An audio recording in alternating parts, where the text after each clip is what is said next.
How do you win the race against risk and safely lock down your cloud data without hiring an army of administrators? Introducing Least Privilege Automation, only from Varonis. Varonis eliminates data exposures while your employees work and while they sleep, making intelligent decisions about who needs access to data and who doesn't. Our cloud-native solution analyzes permissions and sharing links, monitors access activity, and classifies sensitive data. Because Varonis knows who can and who does access critical data, our automation safely remediates risky links and permissions. Learn more at securityweekly.com/Varonis.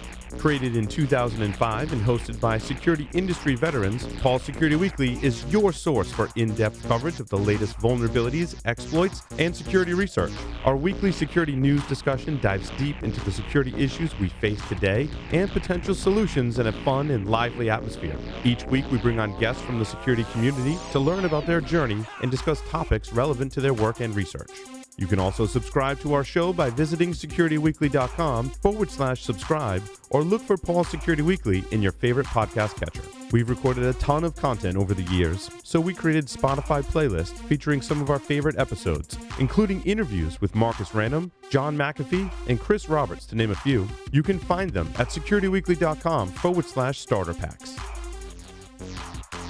Welcome back to Business Security Weekly. I am your host, Matt Alderman, joined by Jason Albuquerque and Ben Carr.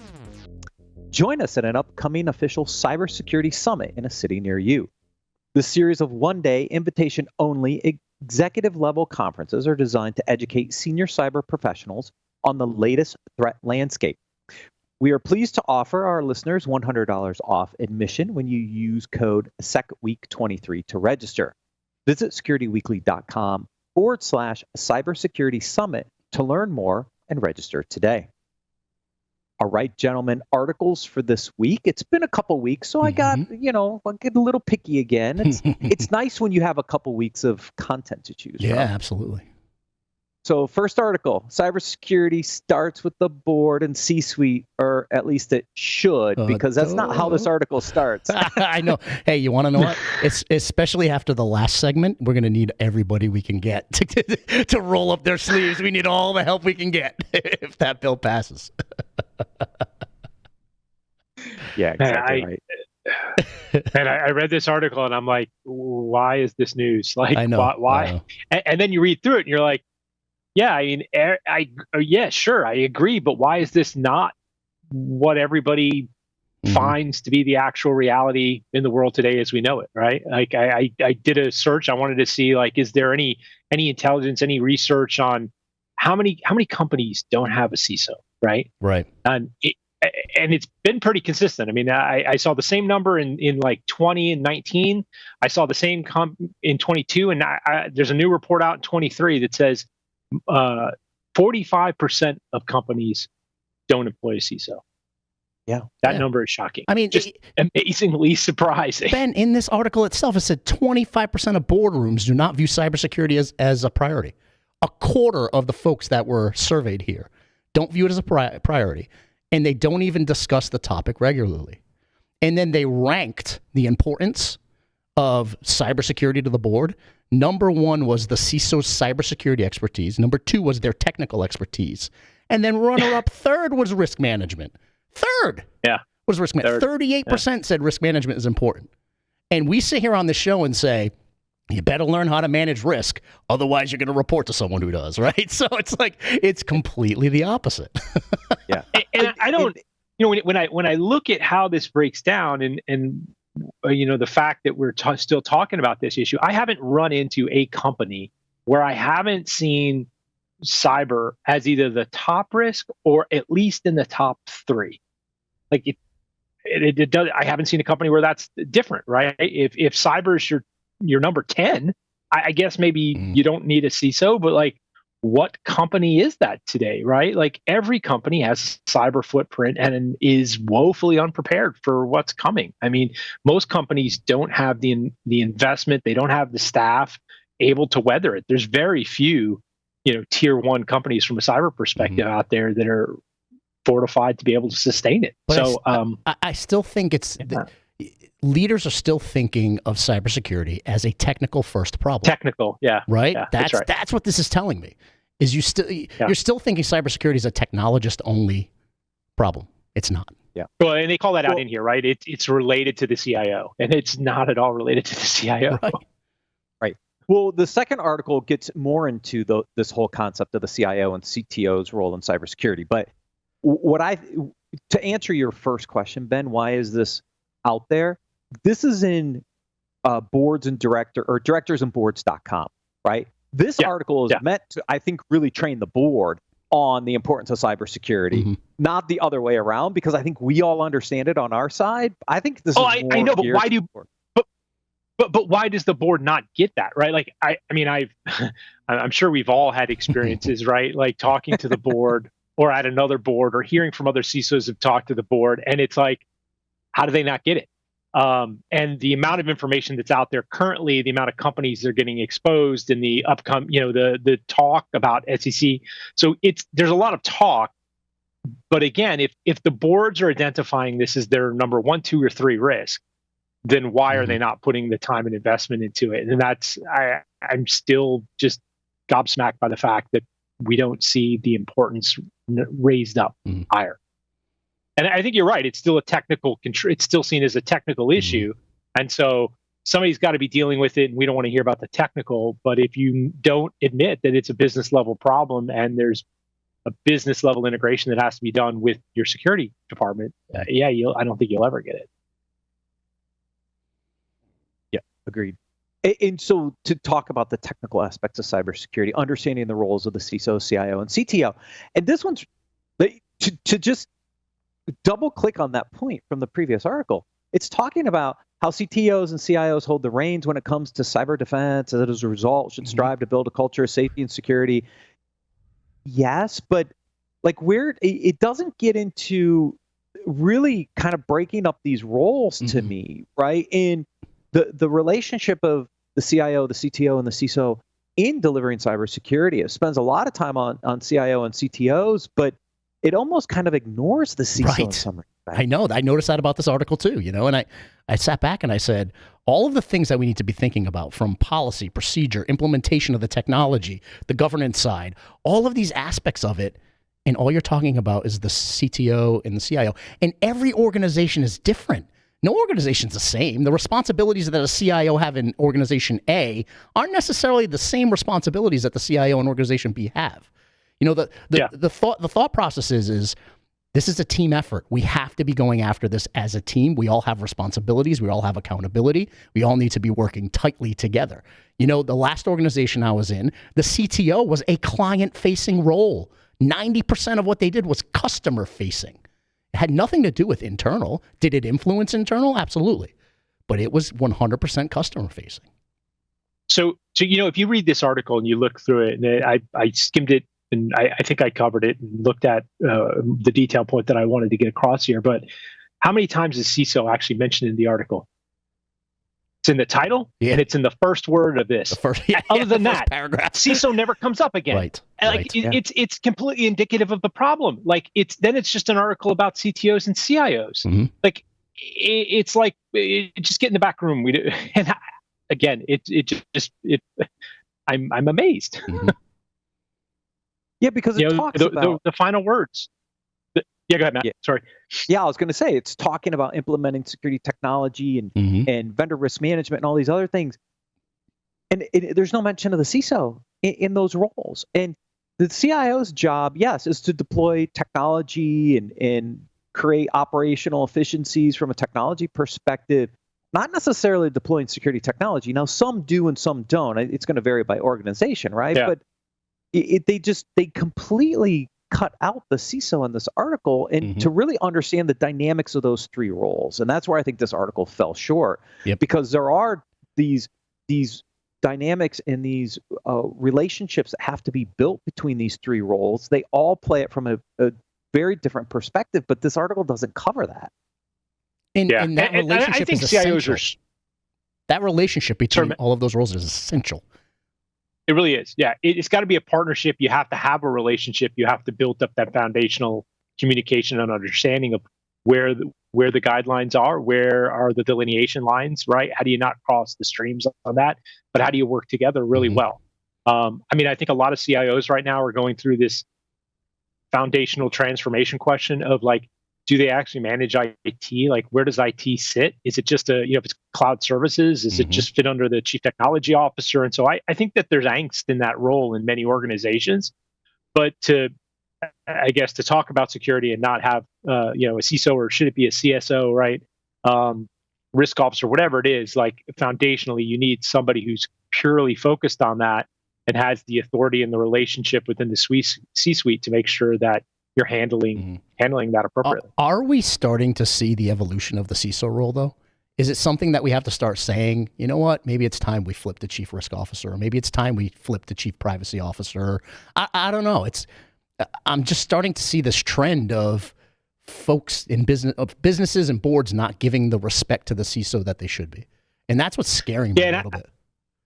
And I've been thinking on this a while. Just I think like calling it a CISO, right? I think it almost should be a CSO or a risk officer or something, right? I mean, when you say CISO in information, it kind of belittles the point a little bit to the last discussion we had about privacy and the upcoming regulation and stuff, right? Like, whose responsibility is that? Is that the CTO? Is that the CISO? Is that like, where does it sit? And like, really, chief security officer, chief risk officer. Yeah. I mean, that's really as I see it. And I think it's a legacy term that comes from being related to the CIO and part of his staff, right? And if we truly want to elevate out of that, we have to think differently. Right. And that's my point, because it's starting to feel like we're backpedaling. Instead of driving forward and maturing, it's starting to feel like we're backpedaling a little bit. And do we need to get to that next level of our evolution as executives who manage risk across the organization? Because every business is a technology business. Every business has data today, and I'm starting to feel like we need to start moving forward and evolve.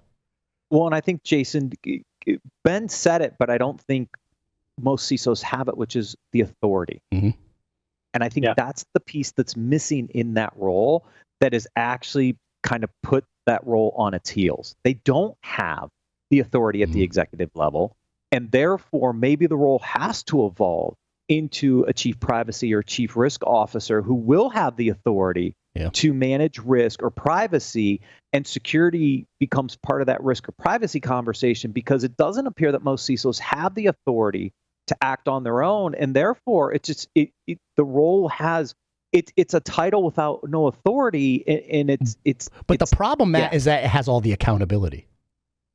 Well, that's the problem that I'm seeing. Has very little authority today, but when the stuff hits the fan, guess where it's falling? Right? Yeah, and it's strange because if you're in that C-level room, right, and you're having those conversations, and a marketing question comes up, right, or something has to happen from a marketing perspective within the organization, even outside of that room, there isn't a lot of debate upon who owns that ultimately, right? You may have a discussion about like, hey, have you thought about this, right? There's discussion in that room that happens to inform and make sure somebody's thinking about, but at the end of the day, it's marketing, right? Or at the end of the day, it's sales. Or at the end of the day, it's operations. But when the security stuff comes up, like everybody's got a perspective and a view, and everybody feels that they can say no. And that's really a strange place to be in. It's really, really weird. And even vendor risk. When organizations are assessing you and they ask the question, who is the executive in charge of information security, data privacy? Guess what that answer is? The CISO. Right? That's who gets filled out there. So all of that accountability and that burden and that weight is on the shoulders of the CISO. It's on your shoulders. But then they can't influence.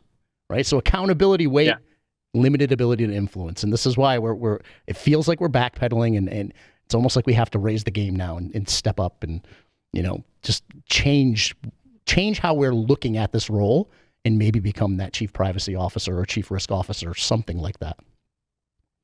But with the seat at the table, it can't be, it can't be CISO 2.0 where we just get a title change. Look, I think so many people it's not about the title at all, right? I could care less what the title is. I just want the authority to be able to execute on behalf of the company, and the responsibility that I need to do that. You got it. Right. Agreed. How to do more with less in the CISO role during economic times. I love this list because it starts with my favorite. Like, Start with what you have. Asset identification. Know what you have, right? Look at the last segment. The way we're going to get through this to prepare, guess what? Know what you have. Know how you're using it, and data is part of that. But yeah, I mean, in order to be able to move the needle at all within the organization, you need to know what you have, right? That's how you get economies of scale. It's how you consolidate. It's how you reduce redundancies. It's how you get all of this done, right? You can't automate what you don't know you have. So all of these things in this list are pinned with know your environment, know what you have, know your assets across the board. Not just and that's related to so many other areas of the org, right? Like finance. If you don't know what you have, if you don't know the systems and the assets and the costs, like how are you running your finance effectively, right? How are you running IT effectively if you don't know that? And so that one for me has always been a strange one that many companies haven't fixed, because if it does, it really affects so much of the organization, right? It underpins everything we do in security. So that should be the core tenet. So I think doubling down on the things that are somewhat low-hanging fruit. I mean, I know it's not easy to get done, but it's an easy thing to identify, and everybody knows it's broken at most organizations. That's right. And assets are a huge swath of things, right? Because they talk about strategic partners. Well, guess what? I consider that an asset in my organization. My partnerships are an asset. I need to know who those partners are. Are they strategic or are they not? And if you don't have visibility into your partnerships, how can you make strategic moves? So, and if you don't have number one, you don't have asset identification. If you don't know what your systems and applications are, how do you do number two? How do you reduce redundancies? That's right.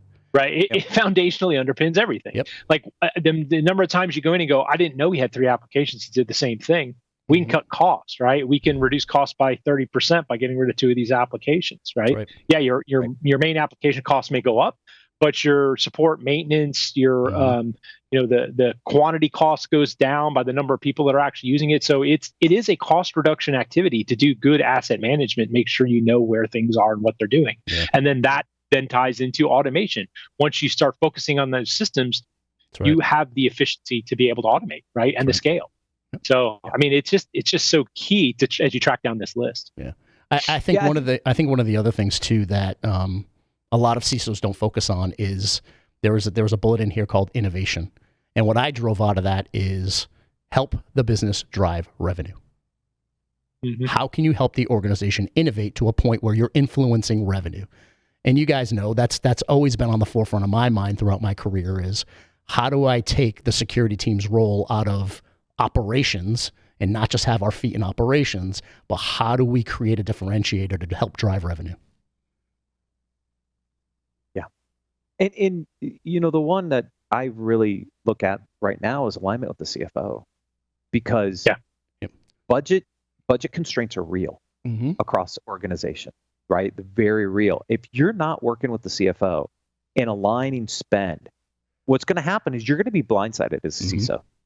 You're going to get an E5 contract pushed from the CIO and the CFO towards you, and you're going to have to figure out how to make it work because they're going to cut all your other budget. After it's already signed. That's the problem, is that it falls on your plate after it's been signed. Correct.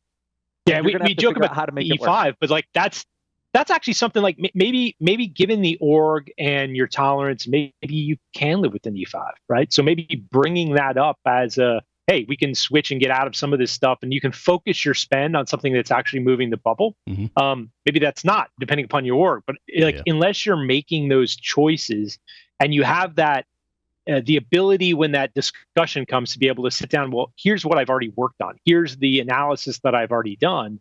You're never going to be able to play catch up on that because the ball is going to be moving too fast. The one warning I would have is don't only align with the CFO.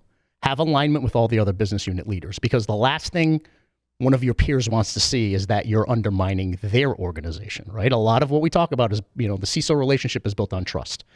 So you want to be able to be strategic across the organization. So have great relationships across the board, talk about strategies, right, with all of the business unit leaders, and then be tight with the CFO. So at the time of presentation or, nobody's caught off guard. The last thing a peer wants is to be caught off guard when they're sitting in the room with the CEO and the CFO and the CISO, right? So watch Game of Thrones several times and take lessons. I mean, there is a level. What it is. There's a level of political strategy. It's executive strategy. You have to have that, right? Yeah, absolutely. This next one is a say easy, do hard. Why authentic leadership is so hard. Yeah. Yeah. I think. Go ahead, Matt.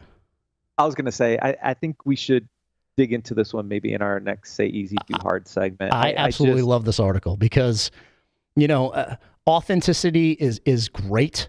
But I sit back and I say, there's got to be a balance between your genuine authenticity and then the social norms that are out there that you have to navigate, right? There's a balance there. And we have to be cognizant of that, right? We have to. If COVID did anything, it started really breaking those things down where you can be a little bit more of your authentic self. There was a time in my career where a suit jacket was a daily thing for me. Had to be. 100% had to be where I was. And it started breaking it down, right? And then you start seeing polos and, things. But perception is real, right? I mean, you want to be able to have some level of respect when you walk in the door. And people are going to look at you in the first 30 seconds and make a judgment. That's just the nature of where we're at today. Is it unfortunate in many cases? Sure. But it's an unfortunate reality that we have to deal with. So it's a balance, right? Authenticity and then those social business norms that you have to navigate. Yeah, and it's the intersection of authenticity with reality in some respects, right? What is realistic in the marketplace. And I think as you listen to the different interviews that are in this segment, they talk about this. Yeah. Like, it would be great if, but in reality, that's not the case. And it's understanding that balance. Right. And I mean, it comes in so many different forms, right? The way you dress, the way you communicate, the way you react in certain scenarios, right? I mean, it's just, there's so much to it where you have to have that genuine balance between the two. Absolutely. Unlocking your leadership potential, the benefits of self-awareness for leaders. We talk about this a lot, right? Really good leaders have great self-awareness, which drives emotional intelligence and the things that make great leaders great leaders. As I was reading this article and I was kind of reflecting, yes, the benefits are great, but there's also some interesting side effects of self-awareness. And as a leader, sometimes you realize you're in the wrong place. Yes. 100%. And it wasn't pulled out in this article. Like, it's showing all the benefits of improved communication, better decision making, improved relationships. But sometimes it's like, wait a minute. It's also better alignment and whether you're aligned to the organization. And I don't think people think about, when you are very self-aware, there are also interesting side effects of that awareness. Sure. 100%. And I mean, it ties back to that authenticity conversation that we're having too, right? You may not be a right fit for the organization. It may not be a fit between the organization and yourself. So you have to weigh that. And it has adverse effects because then it starts sending folks through confidence crisis, right? Is it me? Am I the problem? No, maybe it's just the fit, right? And that's where you start to see a lot of, a lot of that mental fatigue when you start getting into the executive level, because it weighs on people and they start thinking it's themselves versus the alignment between the organization and themselves. Well, the self-awareness then turns potentially into self-doubt. Right. Exactly it. Right. Which is not necessarily the case, because then you start to doubt yourself because now you're so aware to what's going on around you. And you're like, wait a minute, is this me? Is this the organization? Yeah. And it creates these very interesting scenarios for leaders on what do you do and how do you get through some of those crises. Yeah. And, like I said, as we think about our next say easy, do hard, I'm thinking something around leadership, because these are struggles for leaders. I've seen them throughout my career. I see them in my daily life. Yeah. Right. These are just areas that create these points in time that you have to try to navigate through as a leader. And they're either, sometimes they make you and sometimes they break you. That's right. Yeah. I mean, being strong at self-awareness, empathy, emotional intelligence, having that as a strength, it's a blessing and a curse. It really, really is, because it makes you a great leader of people, but it also puts a heavy burden on you as a leader. It really does. There's a burden there, right? Because again, when you run into situations where you're leading a very highly effective team, you're doing a great job leading the team, but then your alignment upstream may not be great. That's when you start getting that self-doubt, and it's a heavy weight. The blessing and the curse. Yep. Blessing and a curse, all in one. Love it. It's a heavy head that wears the crown. I think that's the phrase. Yeah. Last article. 4 distractions that derail meetings and how to address those. So I just lived this on Friday. Yeah. So I went down to Austin on Friday. We're doing our roadmap planning and we're working on some stuff, right? And I'm reading this article going, oh my gosh, this was Friday. Like so you start with these base assumptions. Mm-hmm. Sometimes they're too big, sometimes they're too small. And you start going through refinement and you hit like every single one of these, right? Yeah. As you're going through the meeting. And you finish and we work through each of these, right? And luckily we did it in about an hour and a half. And so it didn't derail the entire meeting, but you can see pockets of all these things. Gravity, assumption, the annoying kind of aspects, like it all played out on Friday. Yeah. And you get to the final piece and you're like, okay, we got to where we needed, which was alignment, which is great. It just, you had to go through each of these different components during that time period to get through it. This is where the strength of being able to, yeah, right. The ability to manage a meeting is very important, right? Be able to guide folks, because you're absolutely right. There are times when meetings will get derailed and you're focusing on things that are completely out of your control. That's the gravity problem, right? This is not in our control. Let's put that aside. Let's parking lot it and let's start moving forward, right? And then we can figure out whether or not we can influence later. Assumption overload is huge. You get into meetings and it's the fear of the unknown, and all of a sudden assumption. Well, we don't know that to be fact, right? Let's table that. Let's parking lot that, and we can do a little bit more research later. The ability to take folks' input who are in the meeting, let them know that they've been heard, but then not allow it to derail a meeting. It's a science. It's a talent. Yeah. Now, luckily, it was mostly the leadership team that was there together, so we could work through this very quickly. But in a broader meeting, these would be very difficult, right? So we've actually spent a lot of time, really scaling back our meetings, the size of our meetings, the length of our meetings, to avoid some of the stuff happening in meetings, to make them more efficient. Yep. Because what was happening is you basically were having hour-long meetings with like half of the company, and you weren't getting anywhere.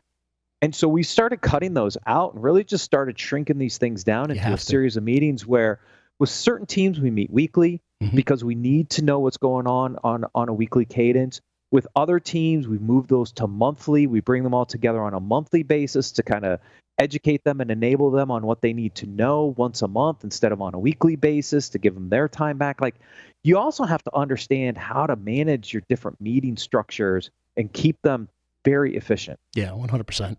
I think it's also refactoring based upon the change in work, right? We used to do a lot of remote work. We're doing a lot of remote work since COVID, right? And so I think in changing that, we're trying to use the same method of management style that we used to use when everybody was in the office. And so it's easy to get everybody in a room.